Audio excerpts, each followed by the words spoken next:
Hello foodies, welcome to ஒரு வடக்கன் foodie. நான் இன்றைக்கி வந்திருக்கிறது ஒரு ஈஸியான சைட் டிஷ் ரெசிபியோட. பூசணிக்காய் வச்சு நம்ம எப்படி பொரியல் பண்ணுறது அப்படின்னு தான் பார்க்க போகிறோம். யூஸ்வலி பூசணிக்காவை நம்ம சாம்பார் இல்லைன்னா மோர் குழம்பு அப்படி பண்ணி தான் பார்த்துருப்பீங்க.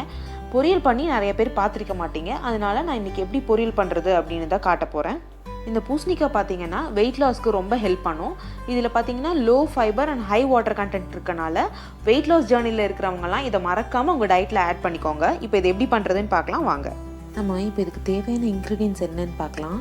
நான் ஒரு 1/2 கிலோ பூசணிக்காவை இந்த மாதிரி நல்லா க்யூபாக கட் பண்ணி வச்சுருக்கேன். நல்லா குட்டி குட்டி பீசஸாக கட் பண்ணி வச்சுருக்கேன். அப்போ தான் நமக்கு நல்லா இது வேகும். ரொம்ப பெரிய பீஸாக போட்டால் இது சீக்கிரமாக வெந்து கிடைக்காது. அதனால நான் ஈவனாக குட்டி குட்டியாக கட் பண்ணி போட்டிருக்கேன். அப்புறம் ஒரு பெரிய வெங்காயத்தை இந்த மாதிரி கட் பண்ணி வச்சுருக்கிறேன். ஒரு 2 க்ரீன் சில்லியை ஸ்லிட் பண்ணி வச்சுருக்கேன். அப்புறம் கொஞ்சம் கடுகு, அப்புறம் கொஞ்சம் மஞ்சள் பொடி, அதுக்கப்புறம் கொஞ்சம் கருவேப்பிலை, அப்புறம் ஒரு 1 டீஸ்பூன் சில்லி பவுடர், அப்புறம் கொஞ்சம் ரெட் ரைஸ் எடுத்திருக்கேன். நீங்கள் எந்த நார்மல் ரைஸ் கூட எடுத்துக்கலாம். அப்புறம் தேங்காய், அப்புறம் சில்லி ஃப்ளேக்ஸ், அப்புறம் பார்த்திங்கன்னா நமக்கு தேவையான அளவு உப்பு. அவ்வளோதாங்க நமக்கு இதுக்கு தேவையான இன்க்ரீடியன்ட்ஸ். இப்போ இது எப்படி பண்ணுறதுன்னு பார்க்கலாம்.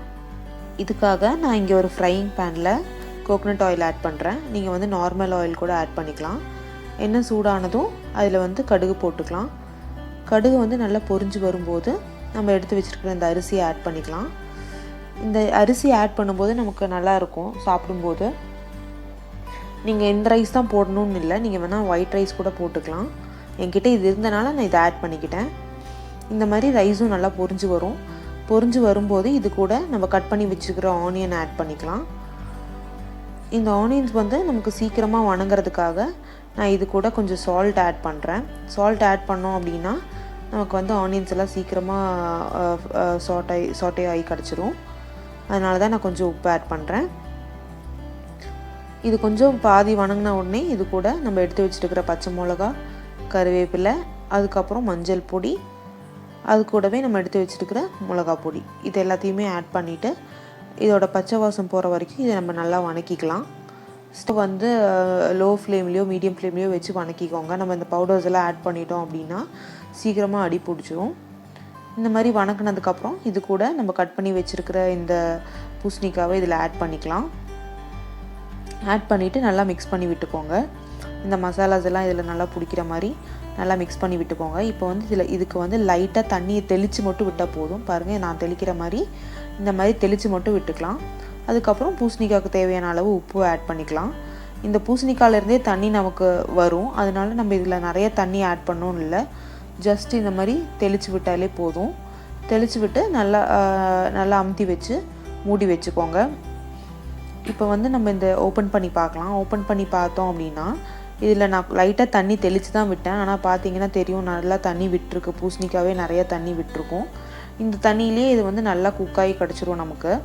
நம்ம நிறைய தண்ணி ஆட் பண்ணோன்னா அப்புறம் ரொம்ப நேரம் குக் பண்ணோன்னா வெந்து உடஞ்சி போயிடும். அதனால நம்ம அளவாக தண்ணி ஆட் பண்ணால் போதும். இப்போ தண்ணியெல்லாம் வத்திருச்சு நமக்கு.